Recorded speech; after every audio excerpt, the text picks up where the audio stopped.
Settle down, children. It's time for a story. But parents, be warned, it gets kind of gory.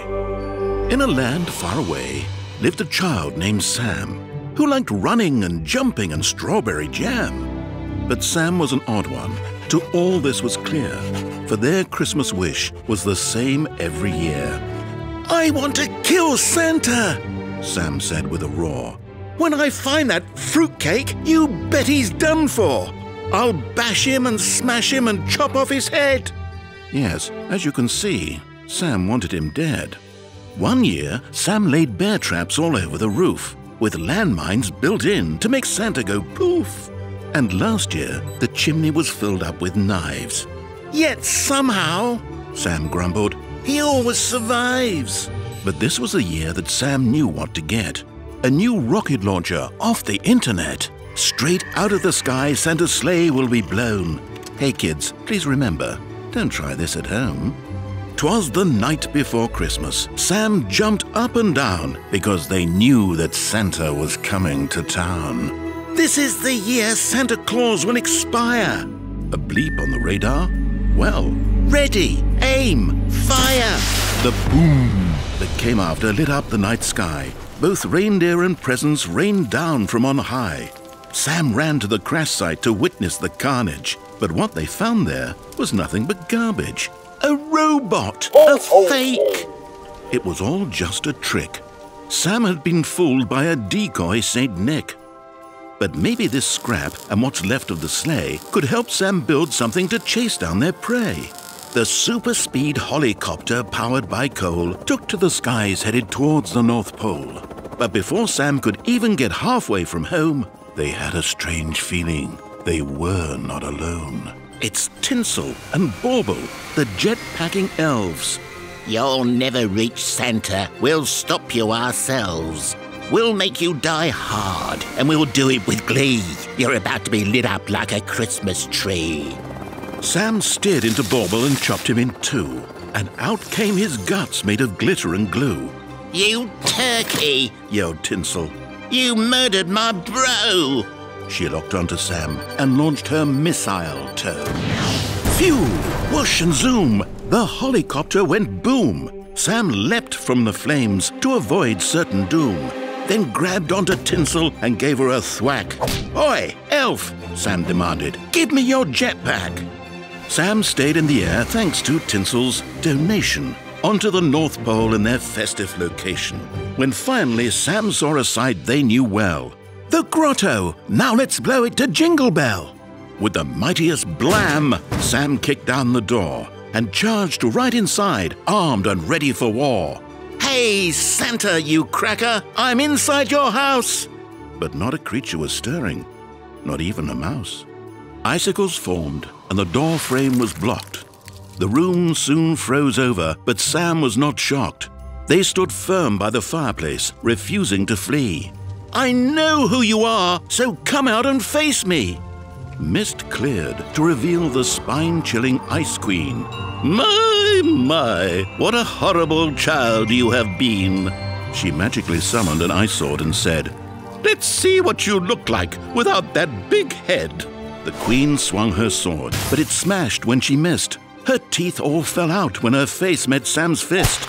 But pinned to the wall with an icicle dart, Sam was trapped as the queen went straight for their heart. Though stabbed in the chest, Sam's eyes simply rolled, for our hero's heart was already ice cold. "Oh, frost!" the queen whimpered as fear crossed her face, before Sam shoved her into the hot fireplace. While melting alive, she made one guarantee. "You'll never find the underground factory." The Ice Queen was soon just a puddle of water, and Sam knew where next to continue the slaughter. Sam grabbed an axe and then walloped the floor until the ground broke when it could take no more. Down into darkness, Sam tumbled and fell, hoping this was the place where old Santa would dwell. Sam landed, smash! But in a turn of events, they'd fallen on top of a sack of presents. A massive toy workshop. This must be the place. But there was no sign of life, not even a trace. With a whip and a crack, Sam suddenly froze. The elves had thrown Christmas lights from the shadows. Then out of the darkness, a mighty voice boomed. "You shouldn't have come, child. Now you are doomed." Santa marched forward with a huge candy cane. Just the sight of that monster drove Sam quite insane. "I'll kill you, you eggnog! It's going to be violent!" As Sam's voice rang out, the whole factory fell silent. "Ho, ho, ho, ho! Violence? Well, if you insist, I'll just have to strike you off my naughty list." A laser gun sprang out of Kris Kringle's staff. "Just like Christmas crackers, I'll tear you in half." Things weren't looking good, and Sam had to think quick.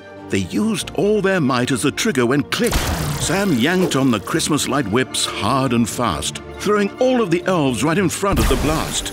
The elves all exploded with a high-pitched, "Oh no!" Their glittery elf guts fell down just like snow.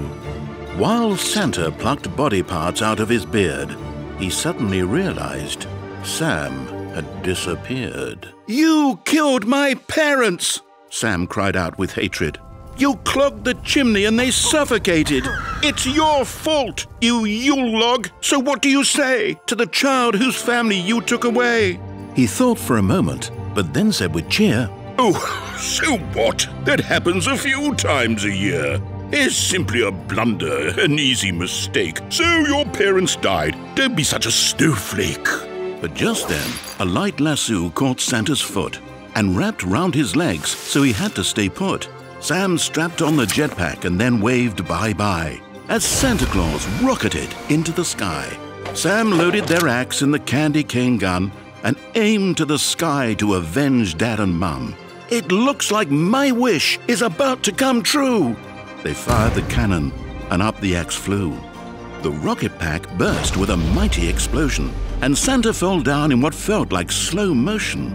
But he came to a stop before hitting the ground. It's atop the North Pole, where his bones can be found. Taking a seat upon Kris Kringle's throne, Sam took the name Santa in place of their own. They spoke to the elves and made one thing quite clear. Christmas would work differently after this year. No more naughty lists or poor parents departed, so that no other child would grow up cold-hearted. From now on, they'd make sure to do all things right. Merry Christmas to all, and to all, a good night.